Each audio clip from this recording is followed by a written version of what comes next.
ಎಲ್ರಿಗೂ ಮತ್ತೊಂದು ವಿಡಿಯೋಗೆ ಸುಸ್ವಾಗತ. ನಾನು ಈ ನಡುವೆ ಬ್ಲಾಗ್ಗಳು ಮಾಡ್ತಾ ಇಲ್ಲ, ಬಟ್ ಇವತ್ತಿನ ದಿನ ತುಂಬ ಒಳ್ಳೆಯ ಒಂದೊಂದು ಜಾಗಕ್ಕೆ ಹೋಗಿದ್ದೆ. ಅದಕ್ಕೆ ಪ್ಯಾರಿಸಲ್ಲಿದ್ದೀನಿ ಫಸ್ಟ್ ಆಫ್ ಆಲ್, ಸೊ ಅದಕ್ಕಾಗಿ ಮಾಡ್ತಾಯಿದ್ದೀನಿ. ಸೊ ಈ ಜಾಗ ಇದು ಲಮೋರೀಸ್ ಅಂತ ಹೇಳೋವಂಥ ಒಂದು ಹೋಟೆಲ್ ಇದು.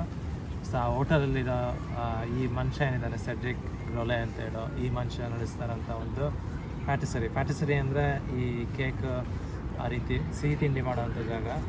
ಇಲ್ಲಿ ನೋಡಿ ಇದು ಹೆಂಗೆ ಕಾಣಿಸುತ್ತೆ.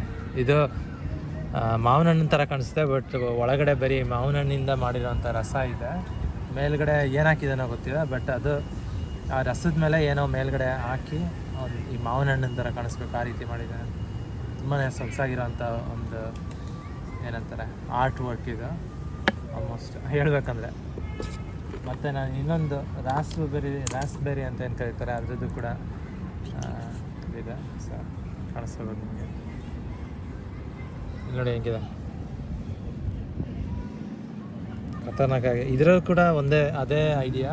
ಒಳಗಡೆ ಈ ರಾಸ್ಬೆರಿಯಿಂದ ಮಾಡಿರೋಂಥ ಒಂದು ಏನೋ ಪ್ಯೂರೆ ಅಂತ ಕರೀತಾರೆ ಫ್ರೆಂಚ್ ಲ್ಯಾಂಗ್ವೇಜಲ್ಲಿ. ಸೊ ಅದಿದೆ.